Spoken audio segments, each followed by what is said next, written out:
estudo, né, capítulo 7. Permita que Deus use a sua palavra para falar o teu coração. Interessante como como Deus usa, né? Então, as cartas, já falei isso aqui várias vezes, mas não cesse de falar. E o respaldo que as cartas, né, tinham, né, dos apóstolos tinham na igreja, era como quase que substituindo a pessoa dos apóstolos, né? Então, isso permitia com que a igreja fosse transformada. Então, a gente já falamos aqui, a igreja de Corinto é uma igreja, o início dela é uma igreja altamente problemática, cheia de problemas, de dificuldades, problemas dos mais escabrosos, que você mais bizarros que você possa imaginar acontecia na igreja de Corinto. A igreja cheia de falhas, de defeitos, mas quanto que a gente vai vendo, né, no curso, né, e na história, como que a palavra de Deus foi transformando aqueles irmãos e, consequentemente, transformando o caráter da igreja. Então, a palavra de Deus, ela faz isso em nós, amém? Ela é para transformar o nosso caráter, transformar a nossa vida por inteiro. Cada área da nossa vida está contemplada aqui na palavra de Deus, na Bíblia. Cada área.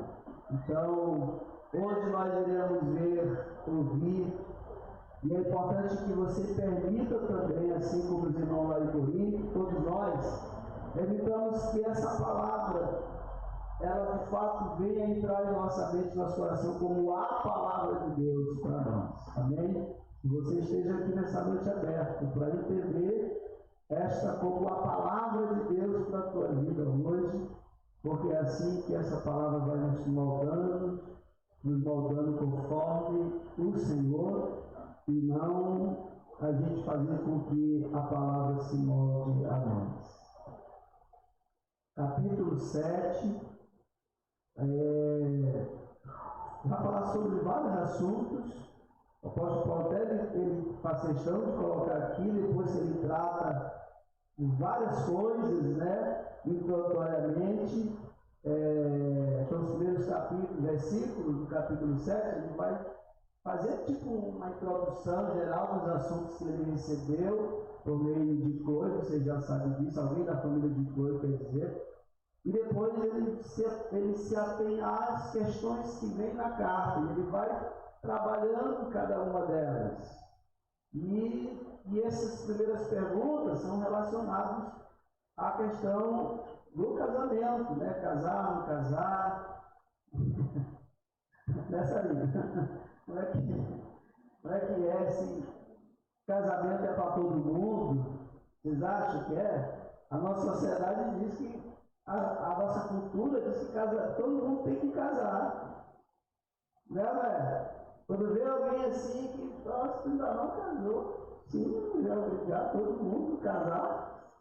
Paulo não vai fazer essa, é obrigar todo mundo a casar? Será, gente, que todo mundo tem que casar? A Bíblia diz, Paulo vai trabalhar interessante aqui, você vai ver algumas palavras que a pessoa vê aqui toda rabiscada, porque mas como?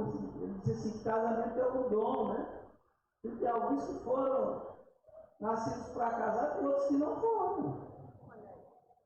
O problema é quando aqueles que não foram insistem em casar. Vai saber agora, né? Mas vamos lá, vamos entender o que o Espírito Santo vai, né, trazer e falar conosco, porque também tem para você que já está casado. Como é que é? E para você que está casado e agora enfrentou alguns problemas, os desejos carnais, as primeiras opções que ele dá é para separar, e agora? Vamos separar. O que a Bíblia diz sobre? O que Paulo está corrigindo a igreja sobre isso? E para a pessoa que casou com um descrente, o descrente, agora você casou com ele, agora você está na presença de Deus e ele não está. Então o que fazer? Ele virou a ele a tua cruz, agora tu vai ter que carregar essa cruz até o Calvário, até o... O que a Bíblia diz sobre? Ou eu posso, já que ele não quer compromisso, ele não quer compromisso com Deus, não quer se converter, eu vou largar. É assim? Todos esses assuntos, deixa eu dizer, todos esses assuntos, a gente tem um conceito secular da mentalidade mundana que a gente aprendeu.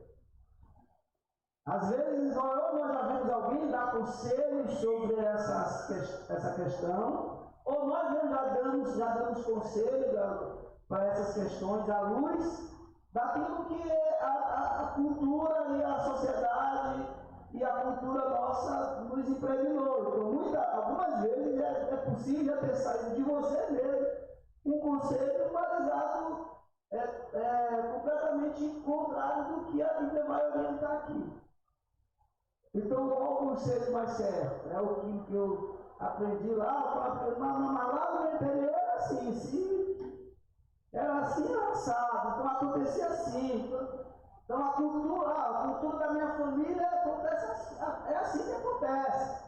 Mas é isso que é o correto, é o princípio que devemos caminhar, lidar com essas situações em que estamos inseridos, balizado na nossa cultura familiar, ou na cultura popular, na mentalidade do mundo que nós vivemos, ou de fato precisaremos entender, conhecer o princípio que a Bíblia diz, entender o que ela diz e funcionar por ela.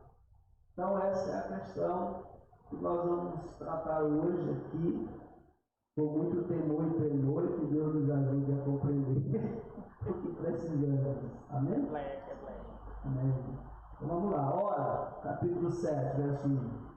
Quantas coisas que ele escreveste, bom seria que o homem não tocasse em mulher. Mas por causa da fornicação, cada um tem a sua própria mulher e cada uma tem o seu próprio marido. O marido pague à mulher a devida benevolência, e da mesma sorte a mulher pague ao marido. A mulher não tem poder sobre o seu próprio corpo, mas tem o marido. E também da mesma maneira, o marido não tem poder sobre o seu próprio corpo, mas tem uma mulher. Não vos priveis um do outro, senão por consentimento mútuo, por algum tempo, para aplicar, diz ao jejum e à oração. E depois ajuntai-vos outra vez, para que Satanás não vos tente pela vossa intemperança, incontinência, que se invadindo tudo. Digo, porém, isto como que por permissão e não por mandamento, porque queria que todos os homens fossem como eu mesmo. Mas cada um tem de Deus o seu próprio dom, um de uma maneira e o outro de outra.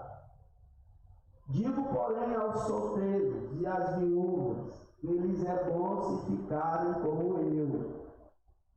Mas se não podem conter-se, casem-se, porque é melhor casar do que arder. Todavia, aos casados, mando não eu, mas o Senhor, que a mulher não se aparte do marido. Se porém se apartar, que fique sem casar. O que se reconcilie ou que se reconcilie com o marido? Porque o marido não deixa a mulher. Mas aos outros digo eu, não, Senhor, se algum irmão tem mulher descrente e ela consente em habitar com ele, não a deixe. E se alguma mulher tem marido descrente e ele consente em habitar com ela, se ele foi forçado, não foi por ordem judicial, se for sua vontade, então não deixe. Porque o marido descrente é santificado pela mulher e a mulher descrente é santificada pelo marido. De outra sorte, ou seja, da mesma forma, os vossos filhos seriam imundos, se assim fosse. Mas agora são santos, tanto os filhos como o marido podem ser santificados pelo cônjuge que é crente. Mas se o descrente se apartar, aparte-se dele. Porque neste caso, o irmão ou irmã não está sujeito à servidão, mas Deus chamou-nos para a paz. Porque de onde sabes, ó mulher, se salvarás do teu marido? Ou de onde sabes, ó marido, se salvarás da tua mulher? E assim cada um ande como Deus lhe repartiu, cada um como o Senhor o chamou. É o que ordeno em todas as igrejas. Amém? Ele vai continuar daqui, aí o próximo pregador vai pegar a sequência disso, porque ele vai continuar nessa batida do chamado, cada um que sirva a Deus conforme Deus te chamou. E aí ele vai, inclusive, lá no 23, dizer porque, inclusive, foi pago um alto preço para que você servisse e glorificasse ao Senhor conforme Ele te chamou. Não importa qual seja a condição, Ele te chamou assim, então é assim que você vai glorificar a Deus, segundo o teu chamado. Aí vai usar a questão da circuncisão, se Deus te chamou circuncidado, você vai continuar, você vai permanecer circuncidado e vai glorificar a Deus. Se você não é circuncidado, ele vai dizer, então não te circunde. Então, você sirva a Deus, glorifica a Deus, viva retamente de Deus como alguém não circuncidado. Então, é mais ou menos nessa partida que ele vai aí. A gente vai entender essa parte também depois, próxima semana. Mas até aqui, ele vai lidar com essas questões, a questão do relacionamento, né? Do relacionamento conjugal. E aí a gente vai compreender algumas coisas. Vamos só entender. Paulo está falando isso aqui para a igreja de Corinto. Como era o contexto em que Paulo está escrevendo isso, para a gente poder entender o contexto e focar nos princípios. Princípios é que é a espada de dois gumes que vai penetrar hoje na minha, na tua mente e no nosso coração. Os princípios. Então, mas tem um contexto histórico do que está acontecendo na igreja e que da onde vem essas orientações do apóstolo Paulo, dadas do Espírito Santo. Então, vamos só lembrar, capítulo 6.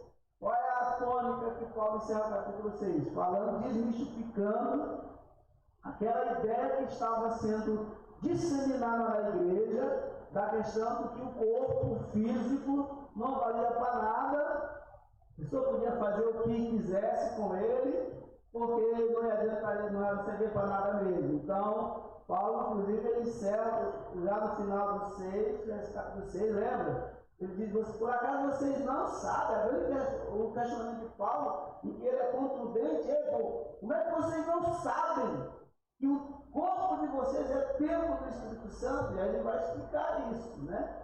Ou seja, não pode ser usado para impureza sexual e simplesmente como se ele não fosse nada.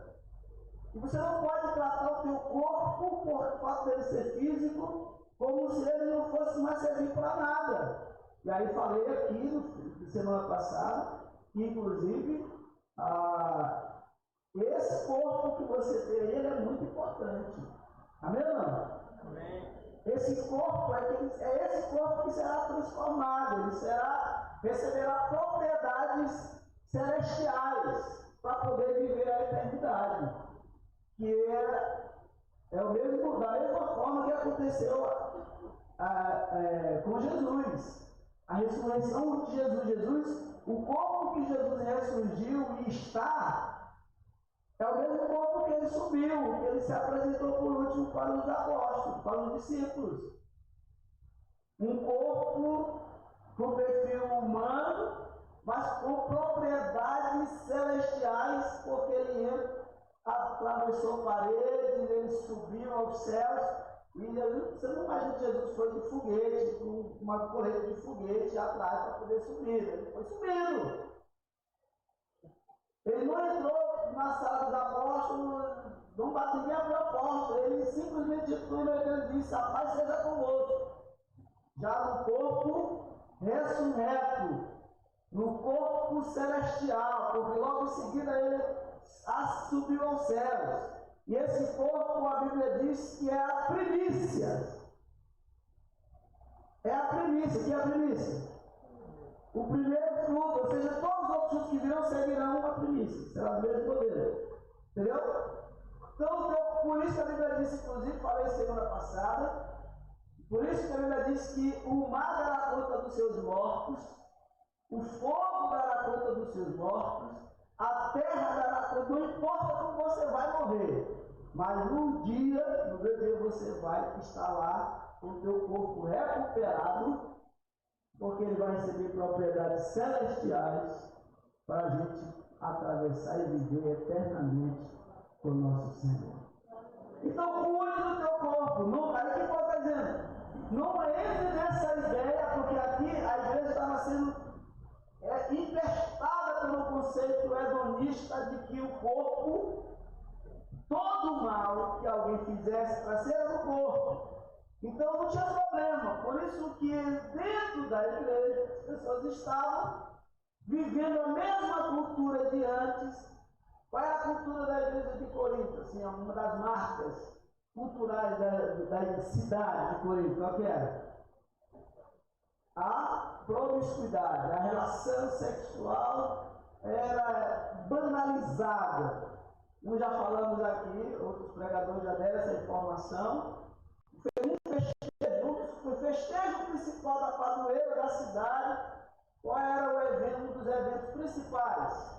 Contratação de 1000 prostitutas para ter relação sexual com os estrangeiros ou nativos da cidade em praça pública.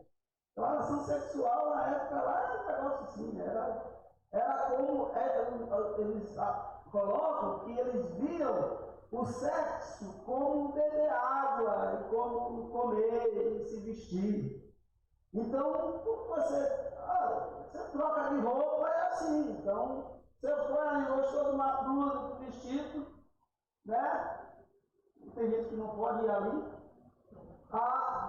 Ele vai lá, compra e assim não serve. Viu alguém, se engraçou, vai lá, tem relação sexual, não tem nenhum problema. Era essa a ideia. Por quê? Porque todo o mal que alguém podia fazer para si era no corpo. Se o corpo não ia servir para nada mesmo, então não tinha problema. Então o relacionamento era do corpo.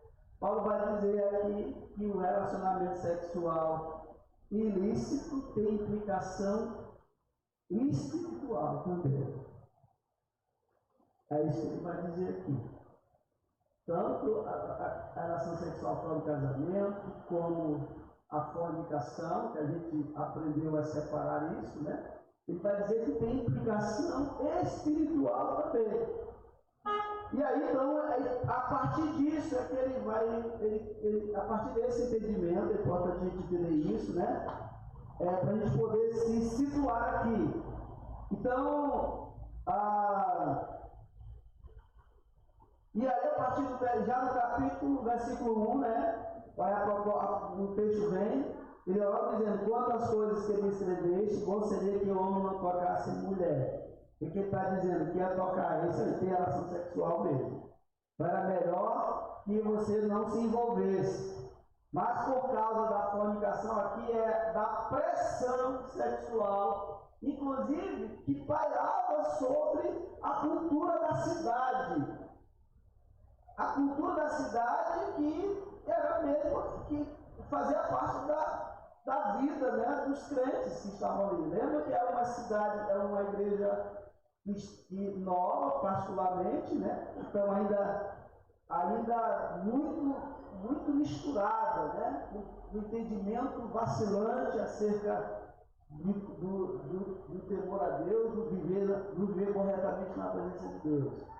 Então ele diz: por causa dessa mentalidade sexualizada, erotizada, que vocês vivem, ele diz assim, ó, é bom que cada um tenha sua própria mulher, cada homem, cada mulher tenha seu próprio marido.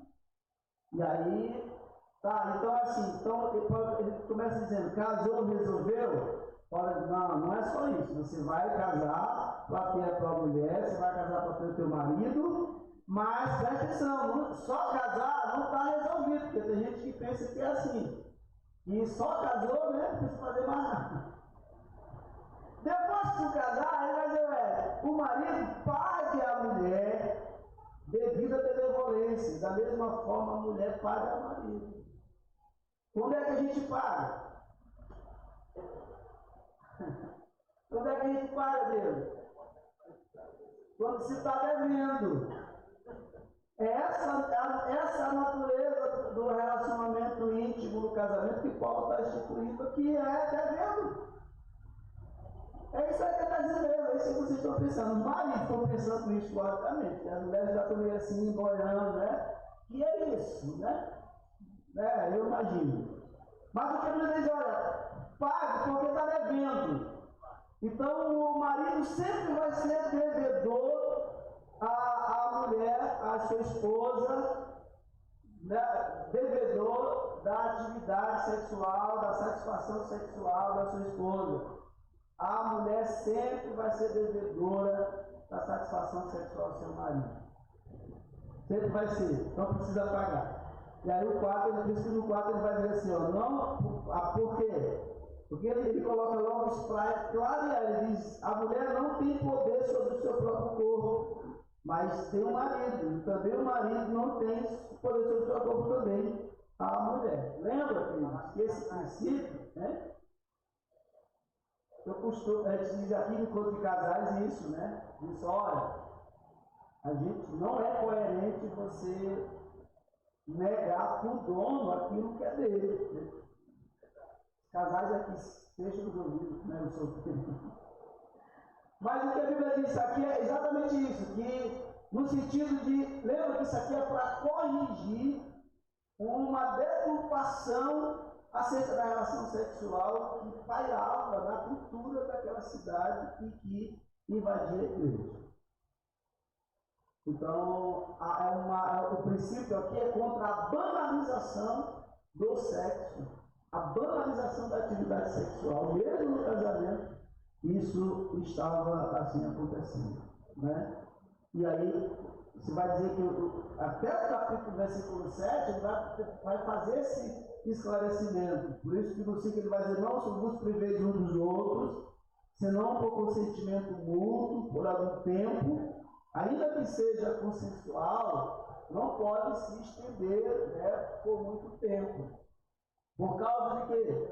Lembrando, havia toda uma sensibilidade de fato, porque Paulo sabe que ele está lidando, está instruindo crentes que vêm de uma mentalidade extremamente erotizada, extremamente sexualizada.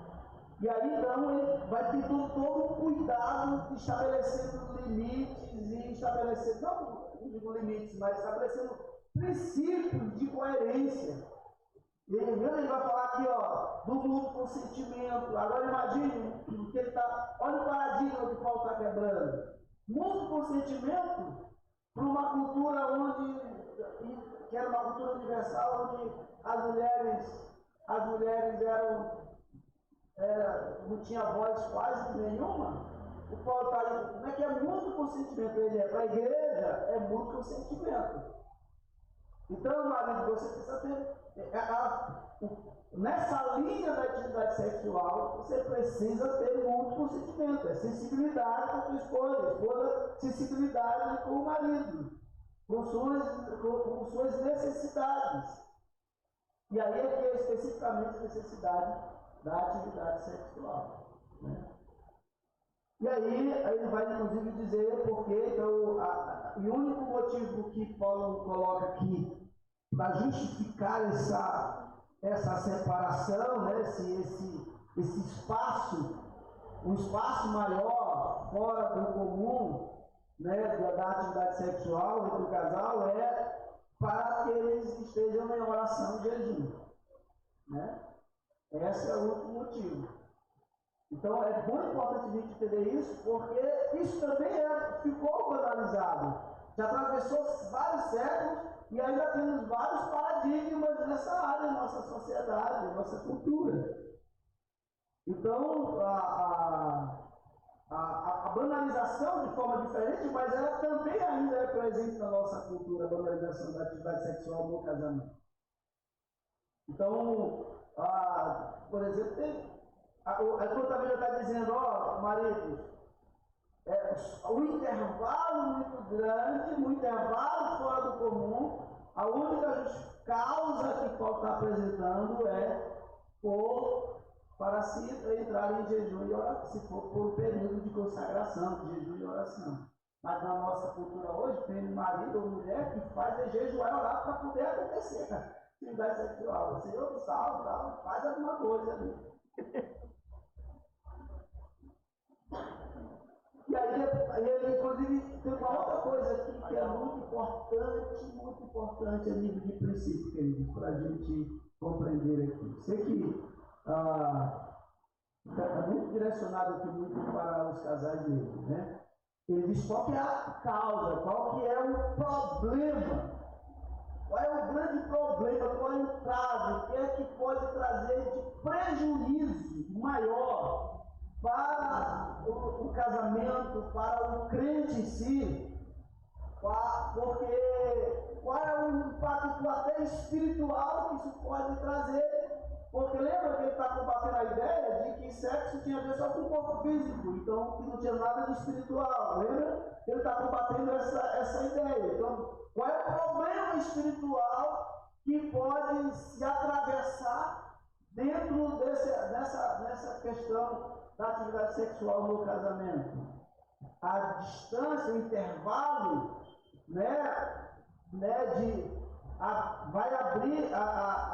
vai abrir uma incontinência a ponto de Satanás utilizar como brecha, como oportunidade.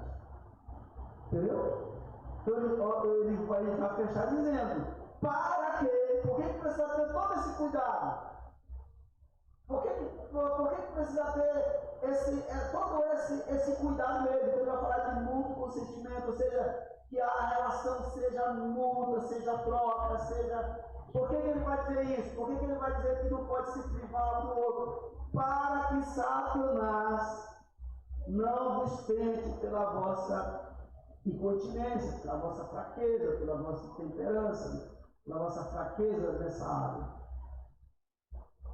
Então, esse é um princípio importante. Se você for analisar, a gente atravessou séculos e a gente dá lida com esse paradigma hoje nos casamentos da nossa sociedade, nos nossos dias.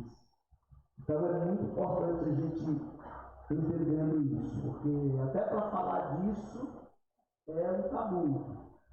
Inclusive, eu louvo a Deus porque estou falando isso aqui já há meia hora e ninguém me atirou a cadeira, mas na década de 90, na igreja, falar disso era uma heresia, ainda que fosse acompanhando o texto, mas isso dava um trabalho, isso criava uma celeuma no meio da igreja, porque não podia se falar.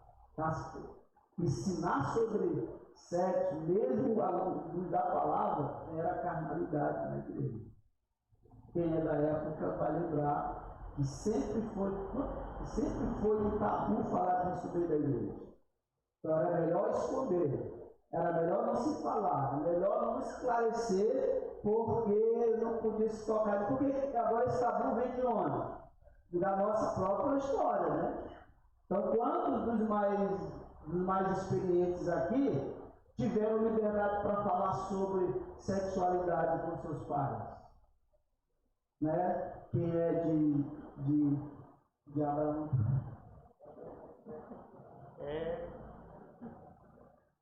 E os mais experientes aqui? Claro que não. Então esse tabu, ele entra pela igreja também. Esse paradigma atravessa a vida da igreja. E aí também não se falava disso. Então hoje eu louvo a Deus porque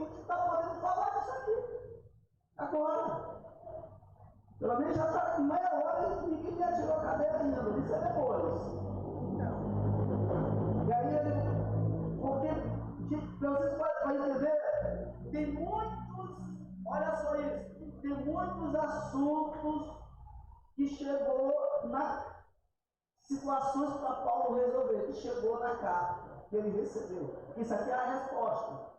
Tem muito, mas ele começa pelo qual? Essa escolha, quando ele está começando, não é à toa, não é aleatório. Há uma razão. Porque esse era um problema profundo, ameaçador, que atravessava a igreja. Então ele começa e resolve começar por ele. Né? E aí, deixa eu adiantar um pouquinho mais aqui. E aí ele começa do 7, né? Digo-vos, porém, isso como que por permissão e não por mandamento. Porque queria que todos os homens fossem como eu. Como é esse como eu o quê? Solteiro. É? Solteiro. Não só solteiro. Presta atenção, não só solteiro. Ele vai falar do solteiro. Mas não só solteiro, mas solteiro com o dom de celibato. E Paulo fala aqui é o seguinte, ó, tem gente que recebeu o dom para casar e tem gente que recebeu o dom para ser celibatário, como ele. Ele entende que ele não casou porque Deus deu o dom de celibato. E ele, por ter esse dom, para ele era muito melhor não casar. Porque ele vai explicar depois. Aí é porque quando você se casa, ele vai dizer, o marido quando se casa, é claro que ele precisa ter como prioridade, e a Bíblia não coloca o casamento em rivalidade com o reino. Nada, tanto que ele vai dizer lá no 23, que todos nós somos chamados para um único propósito, que é glorificar o Senhor, de forma como fomos chamados. Então o casamento não está rivalizando com o rei. Essa rivalidade é a gente que cria, pelas nossas conveniências, equivocadas, obviamente, né? Mas o que ele vai dizer aqui, mas de fato, pela logística, mesmo quando você casa, você é casado, tem filhos, tem várias prioridades na esfera das ações humanas, de compromisso que você precisa dar conta, inclusive como forma de glorificar o Senhor também, sim ou não? Sim. Tanto o marido para a esposa para o marido, e ambos para os filhos, e assim vai. Então o que Paulo está dizendo, olha, com isso vai diminuir a tua intensidade no servir. Então, o que eu desejaria é que você tivesse como eu, que você tivesse completamente livre para dar toda a intensidade e servir o Rei de Deus como eu sou, porque eu não tenho nenhum vivinho para dar de comer. Vivinho é um passarinho que pegava no interior, não servia para nada. Paulo não tem nenhum passarinho para dar de comer, então é melhor para mim servir a Deus assim. Aí está dizendo, porque eu queria que todos fossem como eu mesmo, mas cada um tem de Deus o seu próprio dom. Tem uns que recebeu o dom de celibato e uns que recebeu o dom para casar. Mateuzinho, já descobriu o teu? Né? Tiago? É Tiago? É, Tiago, já descobriu o teu? O teu é qual? Para casar, né? Carinho ficou toda vez ele ali. Já que ele diz que é o outro. É bronca. Aí ele entra para o solteiro. Digo, porém, aos solteiros. Solteiro e as viúvas. Como é que ele orienta os solteiros e as viúvas a lidar? Lembra que ele está lidando com a mentalidade erotizada, sexualizada que pairava sobre a cidade de Corinto e atravessava também a igreja. Para os solteiros, como você lida com isso? E as viúvas? Então ele diz, é bom que ficarem, que vocês fiquem como eu. Mas se não podem se conter, se casem, porque é melhor casar do que arder. Aqui é a ideia do arder mesmo, assim, do desejo sexual, porque ele não pode ser contido. Ele não pode ser contido pelo esforço humano. Não pode ser curtido pelo esforço humano puramente. Então, se você não tem o dom de Deus para isso, não tem, se você não ter a ajuda de Deus para isso, você não vai conseguir. Porque a carne não tem estrutura para conter a potência do desejo sexual, por exemplo, do ser humano. Na verdade, a carne não vai nem. Ela nem quer ser. E ela nem quer ser esse obstáculo. Porque às vezes ela se alimenta, a nossa sarx, a nossa humanidade, ela se alimenta, a nossa carne cai dela, a natureza cai dela, ela se alimenta disso. Esse é o maior trunfo que ela tem. Então ele diz para os solteiros, então é melhor que vocês, eu queria que vocês fossem, e as viúvas, é bom se vocês tiverem condições de buscar no Senhor e Deus dê esse dom, vai ser melhor. Mas, se porém não dá, se casem, para que vocês não fiquem andando em brasas, né? Abrasado, inclusive. Antigamente eu lembro quando eu me converti, eu me lembro até hoje, teve um irmão que foi dar esse estudo, e aí eu aprendi inicialmente que o abrasado era o mesmo que viver amigado. Se eu não tiver esse estudo, eu lembro que alguém falou isso lá quando eu estava na igreja do Vitinho, o estudo era que o abrasado era mesmo que vivia amigado. Você não pode, tanto é que tinha alguns irmãos que viviam, mulheres que o marido que não tinham casado até você não pode, você está pecando se você não casar, porque você está vivendo abrasado. Mas abrasado não é disso. Abrasado é de quê? De brasa. Por isso que a tradução aqui também diz arder, de brasa. Então, para você conter isso, você, né, entra frigideirada, entra, vai-te embora daqui.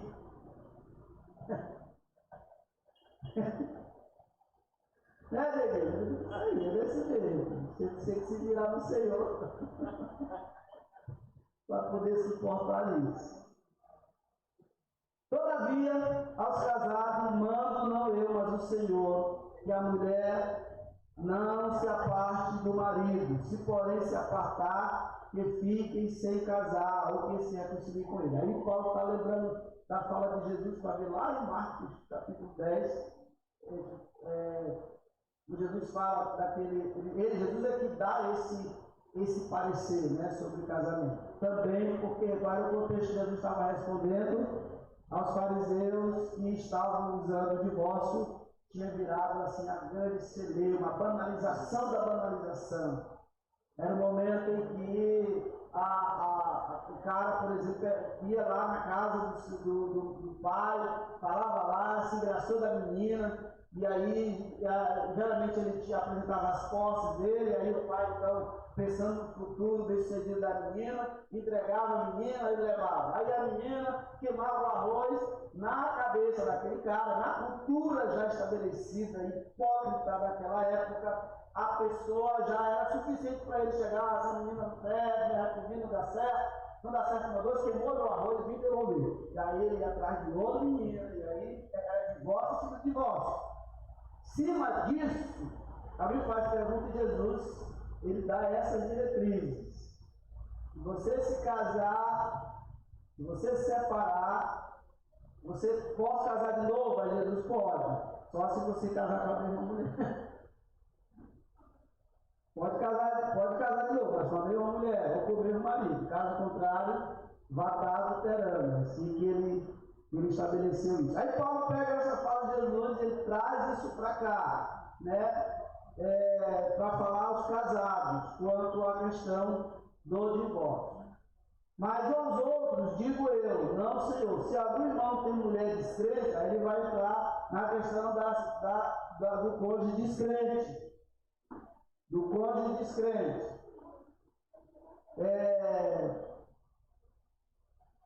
Lembra que se você fazer essa ressalva bem, essa pontuação bem aqui, Paulo está falando para os até aqui dos casais casados. Você casou, e aí hoje se converteu, né? Casou. Então, não separa. Se separar, pode casar ou pode. Problema marido, problema mulher. Para os crentes é assim, o nível é esse. Para os crentes, pode fazer o sarrafo é lá em cima. Se você for analisar agora, e para quem não é crente, aí o sarrafo já baixa. O sarrafo já baixa. Quer ver? Olha. Mas os outros, eu digo, se algum irmão não tem mulher, tem uma mulher descrente e ela consente em habitar com ele, não a deixe. Se alguma mulher tem um marido descrente e ele consente em habitar com ela, não a deixe, porque o marido descrente é santificado pela mulher, e a mulher descrente é santificada pelo marido. De outra sorte, os vossos filhos serão imundos, mas agora são santos. Aqui é só para dizer que todas as crianças, gente, os nossos filhos, as crianças, filhos de crente. Ah, mas meu marido não é só a esposa não é só o marido. Filho de crente que pode dizer é isso. Eles devem ser considerados como cristãos. Eles ainda são crianças. Porque a vida com Deus da mãe ou do pai que é crente, ele diz que é extensivo a de santificação daquela criança. É extensivo no sentido de que, porque tem um pai crente ou uma mãe crente, pelo menos um dos pais é crente, ele tem ali a oportunidade, aquela criança tem a oportunidade de estar sendo santificado pela palavra. Ou seja, aquela pessoa, aquele pai ou a mãe descrente é responsável por ministrar a palavra no coração daquela criança, porque ele é um cristão, ele é um crente de Jesus, porque ele é Deus. Depois, se ele crescer e aí tem a dificuldade de coração dele, aí já é outra coisa, tá? Mas quando criança, eles podem dizer aqui. Agora, se o descrente se apartar e quiser, quero divorciar, tu é crente, eu tô, eu quero ir para a Celeste, eu queria te levar, tu não quer ir.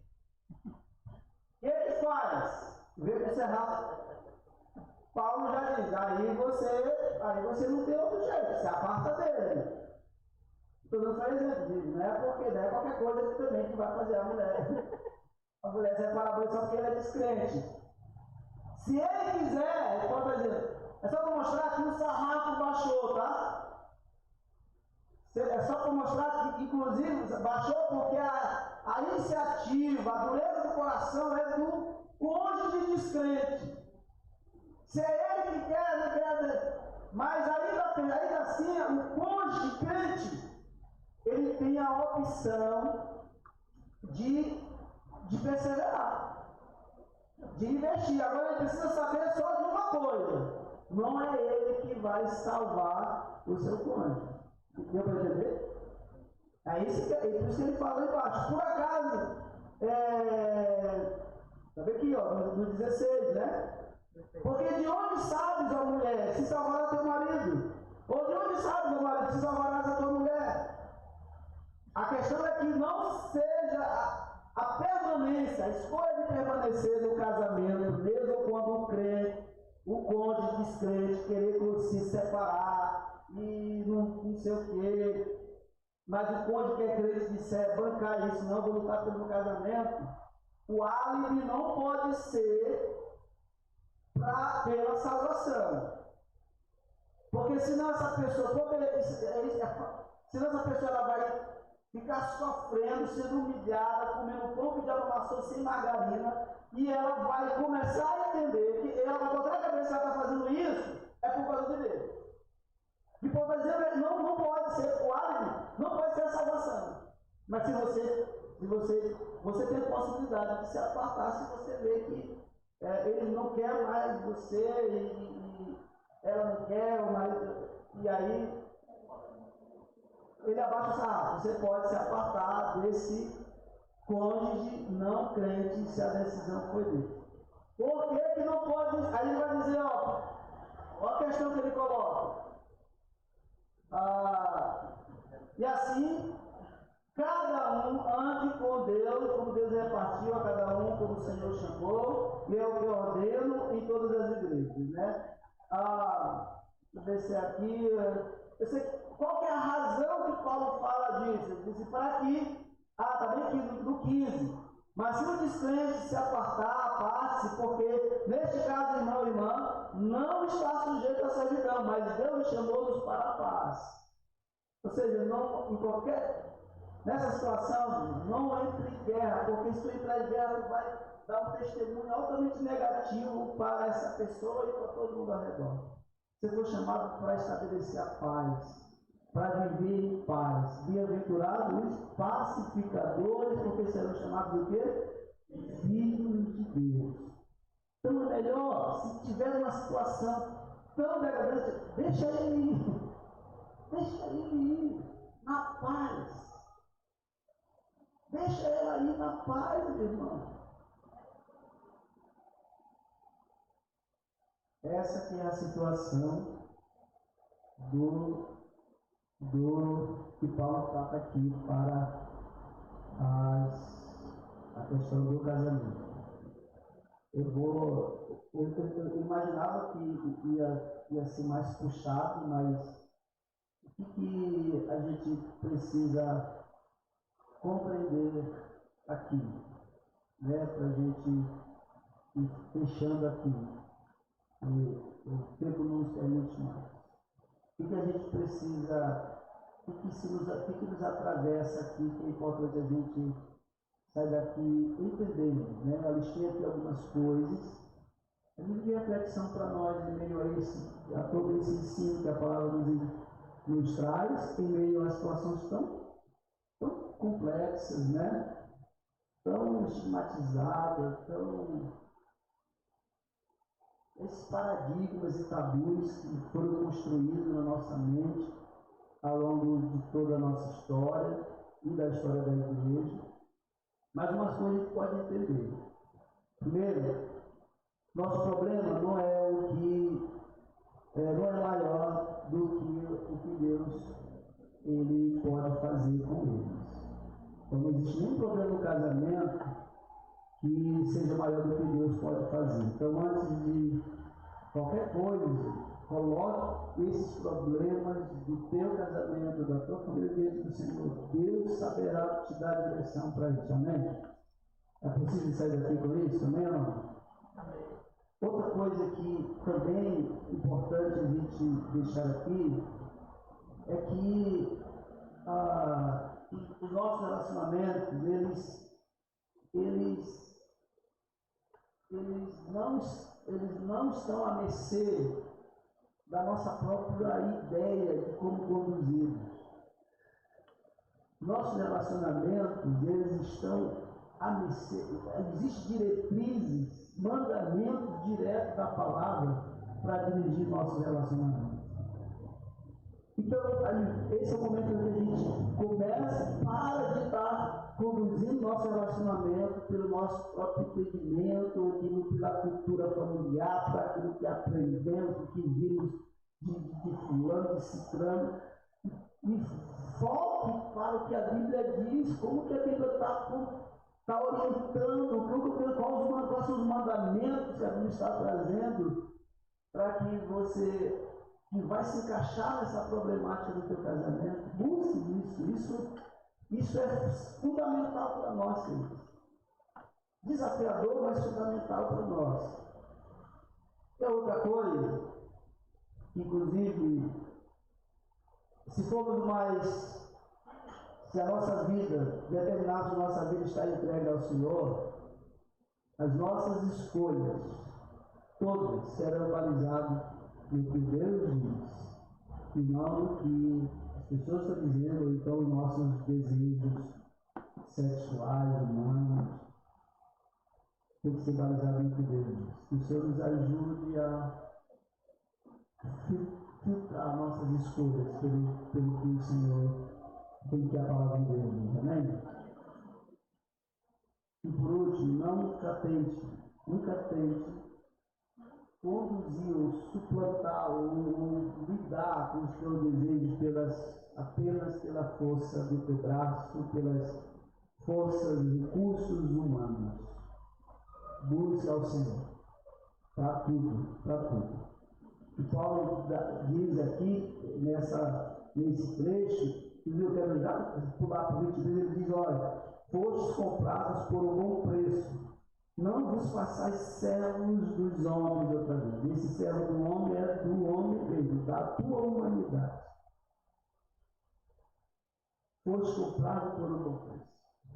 Amém? Vamos ficar em pé, a gente aqui orar, encerrar isso aqui.